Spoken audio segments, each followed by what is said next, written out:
Hello everyone, and welcome to the third pattern recognition video that I make on this site, chessvideos.tv. And before we go on, I have sort of, just to refresh our memories, I have some further examples from patterns that we already did. So we can regard these as sort of exercises. Here we have a position from Sergei Fedorchuk with white against Hossein. And Hossein with the black pieces, he played knight to e6. Now, if we are familiar with the previous pattern recognition videos, I think this shouldn't be a problem. Maybe you want to have a minute to find white's move first. You can always just pause the video.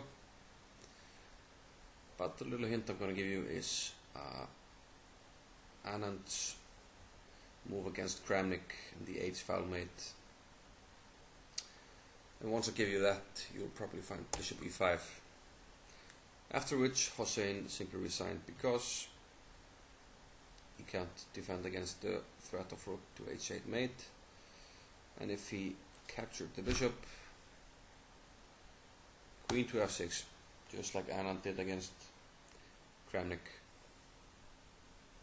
We threaten mate on h8, and once again, if the queen is captured, the pawn helps with the mate, and the rook to h8 with mate is completely inevitable on the next move.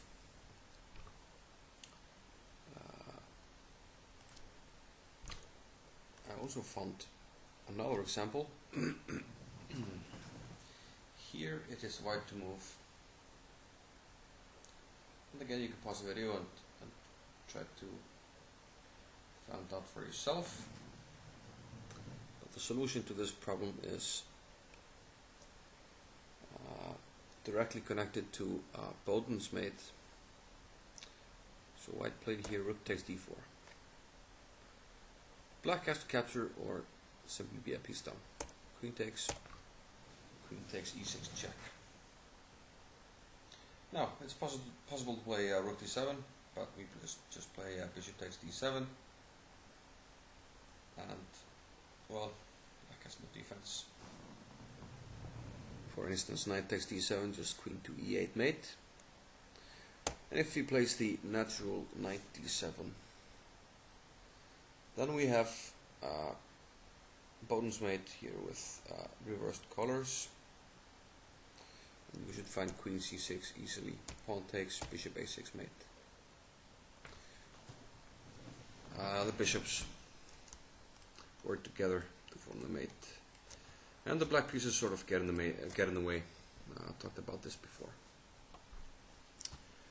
But now we go on to the first new pattern of this video, and that is strategical pattern number 2, and I call that Anand King. Why do I do that? Well, let's go on to our example. The first time I noticed this was in a game between Anand here with white against Strategical from the Netherlands, the recent European champion, so he is no slouch. And what happened in this game was rook takes e1, rook takes e1, black played h5, and now king a2. And the pattern is basically to recognize this pawn structure. The white pawns here, the black pawns here, and the white king here behind this wall, extremely safe. And this especially applies to sort of middle to end games with only the heavy pieces. And in these examples that I have gathered, you will notice that the side having this pawn structure will usually have no worries about his king, and the heavy pieces can work together to attack the opponent's king. And that's indeed what happened here, not in Anand's game. It's really hard to criticize Black's play or indeed to find a mistake. Somehow it just all falls apart.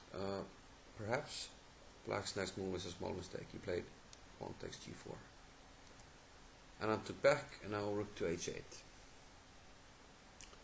Strategical probably thought he was simplifying to an easy draw here. After queen f4, Black might already be in slight trouble here. He played rook takes h4, and now rook to f1.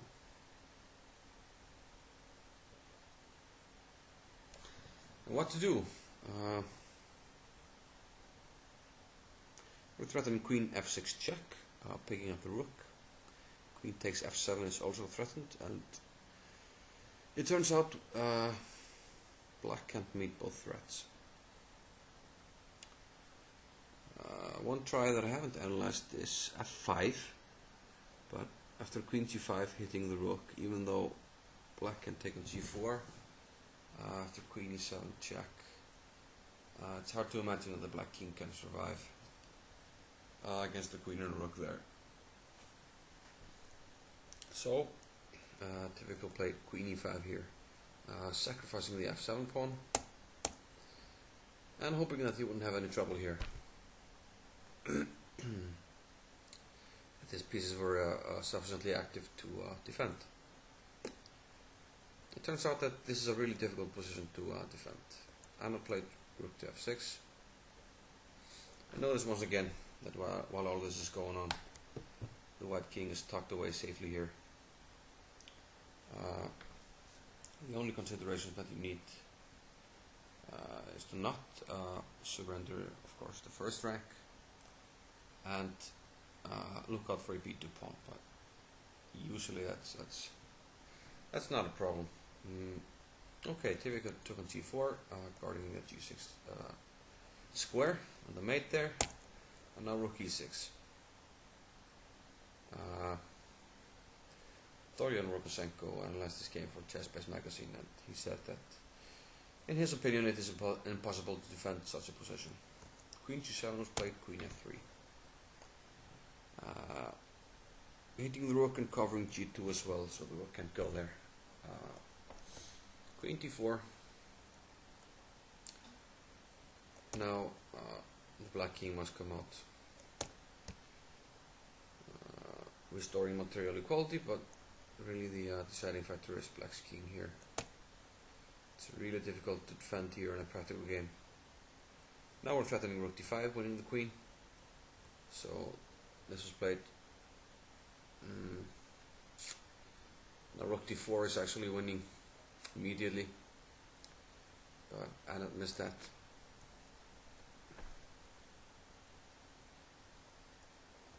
He played rook d7, g4, rook d1.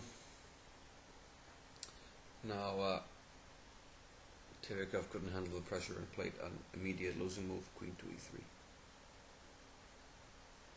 And now rook d4, and it turns out that the king can't go to the third rank because of rook d3 winning the queen, and king h5 is met with queen h8 mate. So there only remains king to f5. And that should probably end in disaster as well. Let's look at it. I have looked at it. King to f5.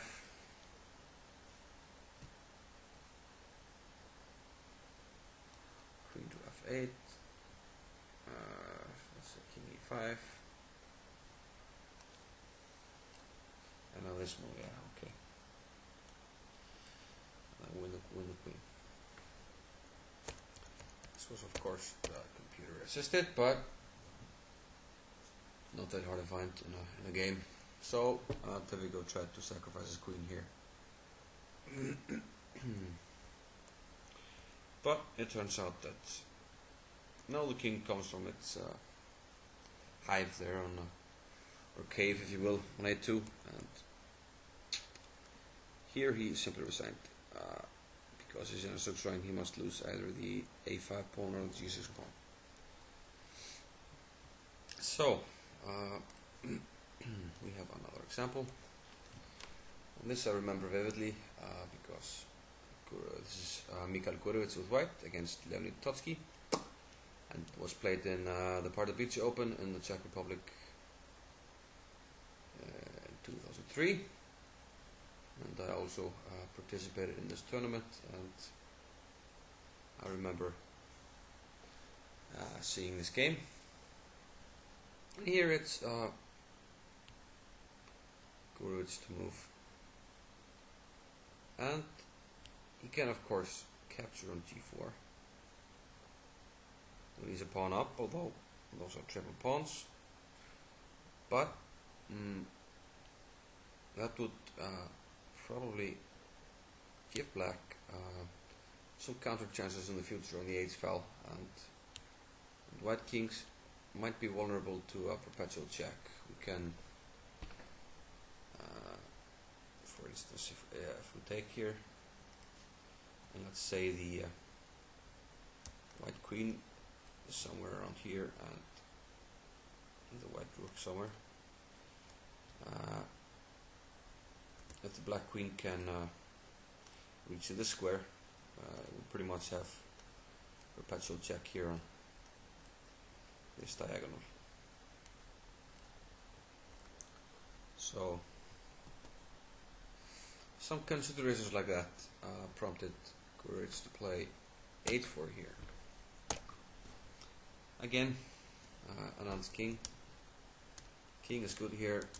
We have a good pawn shelter, and even the black pawn might be helping the king with its safety here. And really it's remarkable how quickly white wins here. b4 was played, fixing the weakness on b5. And again, the difference in the king positions is really relevant, and also here white is controlling a file, so he has better activity. Queen e6, queen d3, transferring his control of the c file over to the d file. Queen e8, rook d5, and we notice that black is just a spectator in this game. He can just wait and hope and pray that white doesn't have enough to win. But now he's ready to pick up the g4 pawn, and black decided just to give it up for activity. But it turns out that Gurevich had calculated this accurately, so this is not a problem. Looks like black might win this rook back, and if he does with f takes e4, he might have a drawing pawn and queen ending. However, after some checks here, queen e8, black must capture now with the queen on e4. And then Gurevich has a simple win in the pawn ending here to g4, so black just resigned here. A nice effort by Gurevich. Here's another example. Now from black's point of view, and again we have a very strong player, it's Vladimir Malanyuk. This was a rapid game, so you can imagine how difficult it must have been for white to defend his king here. Meanwhile, the black king will find excellent shelter here on h7 with the Anand pawn structure. And even though white is controlling a file here, it doesn't really matter. Rook e1. King comes to the shelter, queen f2. Of course, black doesn't want to exchange queens because the white king is much weaker. And we notice already he's ready to enter on these squares, and this pawn is really weak. Let's make it red for the weakness. Rook e5. rook d8, king g2, a5, and you notice that black can pretty much just play along, try to make weaknesses and pressure, and meanwhile he doesn't have to worry about his king, and that's always the important factor here. A4, fixing the queenside pawns, king g3, and now simply winning the c5 pawn. White thought he was getting some activity here, but it turns out it's white who's it's black who's having all the fun here, and in this rapid game white 2500 player just blundered here and lost. So definitely this pattern helped Molyneux in this game, and I think this is our last example for this pattern, and this is Alexander Grishuk with white against Vladislav Taktchev from France, originally from Uzbekistan, I think. I'm not sure though, so let's not state anything. And considering our previous examples with the Anand structure, I think now it's time for you maybe to pause the video and think what could be white's next move.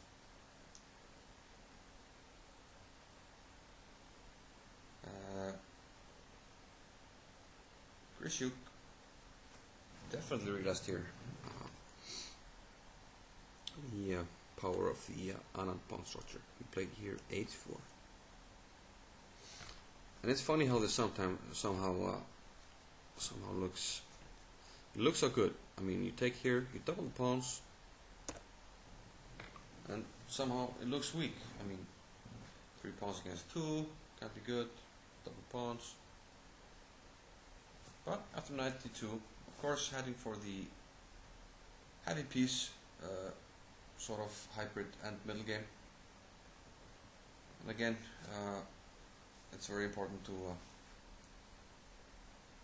This pretty much applies to heavy piece, hybrid middle end games, like I said in the first example. He recognized this pattern, and now pawns are even, but it will be white having all the fun and pressing. We're hitting h6, so Vlad got at h6, but now Grishuk took over the file. Vlad took over that file, but it's really irrelevant. King h2, and there's nothing going on in the vicinity or the near future of the white king. King g7, queen to e8. And I haven't really analyzed where black exactly makes his mistake in this game, but it's really not 100% relevant maybe. The point I'm trying to make is the pattern and the difficulty that black faces usually in these positions with his king versus the white king. So he played c5 here, and that probably might be a mistake already, but because rook e5 hitting the c5 pawn, and the queen can't really go to f2 to guard it because the queen is needed near the king, which is really weak. Queen e7 check, rook f7, winning 1 pawn. Queen f6, and now really soon white will gang up on another pawn. Rook f7, queen c6. I remember this example. Saw this game live on the internet. Queen c7. Okay, he's in no rush. He checks. And now he takes a pawn. And all of a sudden white is 2 pawns up. And black remains with his bad king and white with his good king. And here's another pawn. And here is the tower thrown in by black. So, the Anand pawn position. I hope you recognize this in the future in your own games. I think this is a good pattern to know. And I think this was the last one. Yes. So it's on to a tactical pattern, and this is tactical pattern number 2, and it's called Loman's move. And I believe it's called that because first occurred in a simul between an old world champion, I think Steinitz, versus somebody named Loman. I saw this on the excellent webpage of what's his name? Just got a complete brain fart. Yeah, of course, Tim Krabby. Definitely look him up. Tim Krabby's Chess Curiosities. A great webpage. Well, the pattern is basically a saving tactic against a powerful passed pawn. It's black's move here, so let's maybe switch to black's point of view. And it looks as though black can do nothing to stop this powerful pawn knight 7, which is threatening to queen next move. And, well, that's what the world champion thought as well. But it turns out that black can indeed save himself. Rook to c4 check. Well, what's the problem? We just go to g3 f2 and run to the rook, right? Then we promote a pawn, but Loman had other ideas. He played rook to h4. Hitting the pawn, and if white takes the rook, and g5 will check. We gain a tempo, and with king takes g5, king g7, winning the h7 pawn. And in this position, black happens to be winning. We're not going to analyze it here now, but you just have to take my word for it, and you can analyze it on your own. On to another example. This is very similar, and well, sort of an endgame study. Again, we have this pawn. It seems to be unstoppable, but using the idea from Loman, we can stop the pawn. We play b5 check. The main variation I'm going to show you is king b7. If king a5, b takes c6, and it's very similar. If c takes b5, rook takes b5. We have exactly Loman's move pattern, because king takes and c4, followed by king c2, winning the pawn, and white has a winning pawn endgame. So black can try to be clever with king to b7, but it doesn't matter. B takes c6. King takes. If king to c7, then white can play rook b5, stopping the pawn. So this has to be played. Now rook b5. King takes b5, c4 check. Gaining a tempo to stop the pawn. But this king b4 move is actually very clever, because king takes c4 is just immediately losing. King c2, and black can't handle the distant pass pawns by white, and white will easily stop the connected pass pawns there. So king b4 is an excellent try. King c2, sort of out of our theme, but it's really interesting. King a3, king b1, otherwise king a2, and it's black who's winning. King b3, and now we see that black is threatening a5, a4, a3, a2, checkmate. That's 4 moves. And we see if white tries the queen, 1, it's g5, g6, g7, g8. That's 4 moves as well.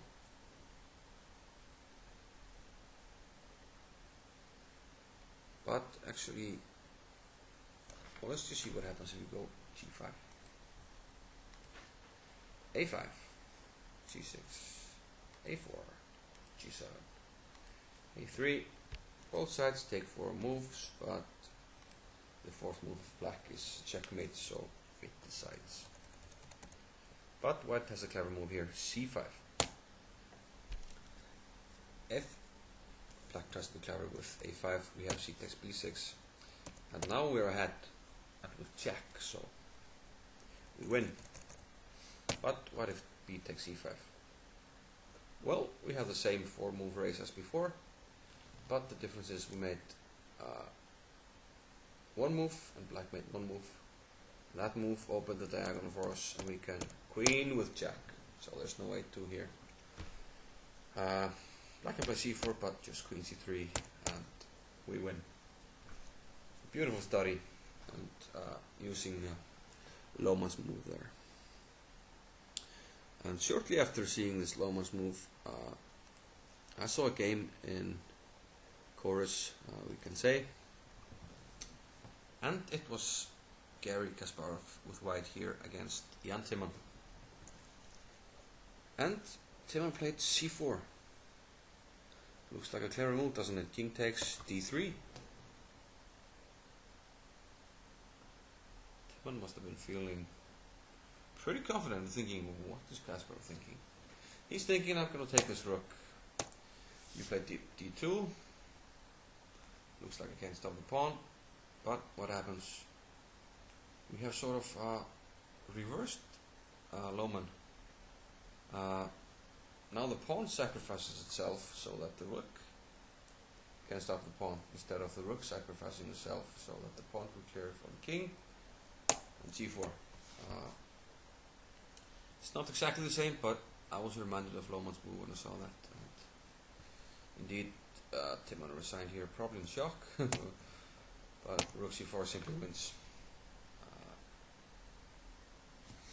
So this was the last example of Loman's move, I believe.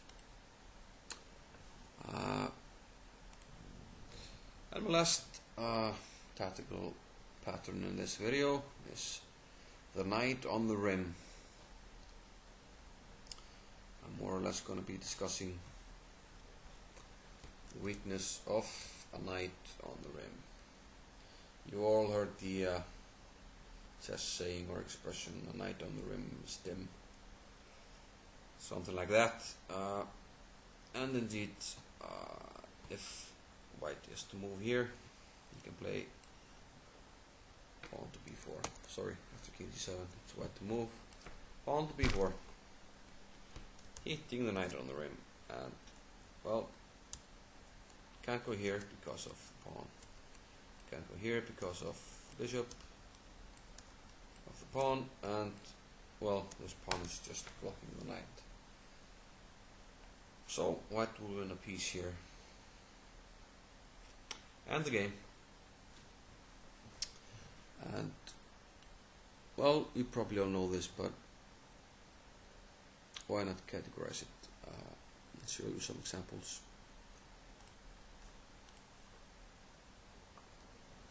Here we have a game that I played recently, and here my opponent left this rook, was moving it over to the queen side, probably to b8 or a8 in the time travel, but realized that b8 was attacked by my knight, so, well, he had to move the rook because he touched it. He went to e8. But now I simply played b4. Hitting the knight on the rim, you see the rook covers 3 squares and the bishop the 4th. And the knight on the rim can only reach 4 squares.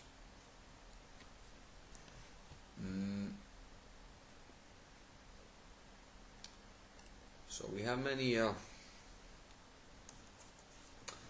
examples of such knights.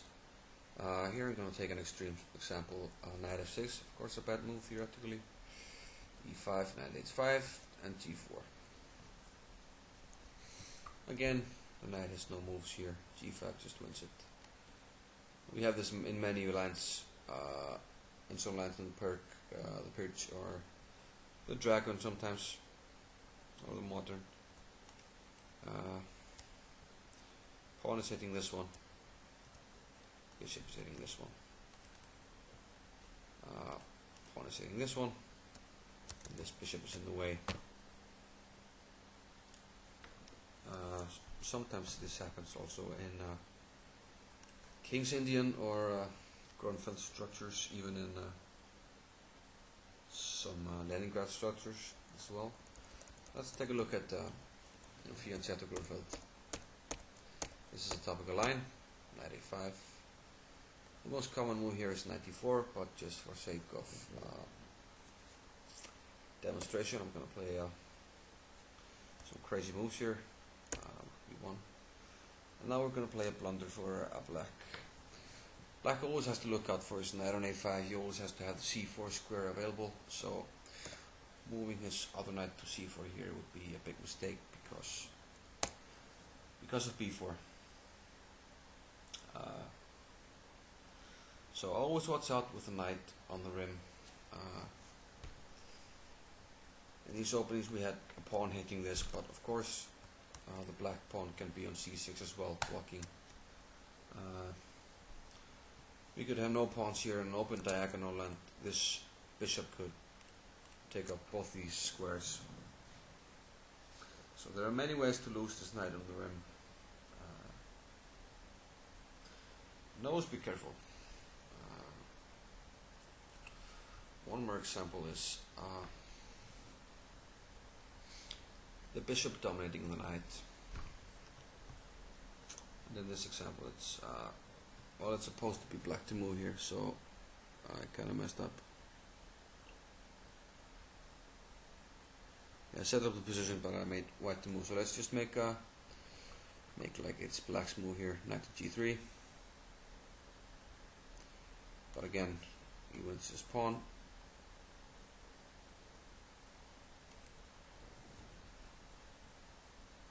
Well, of course, now my example is ruined. So let's just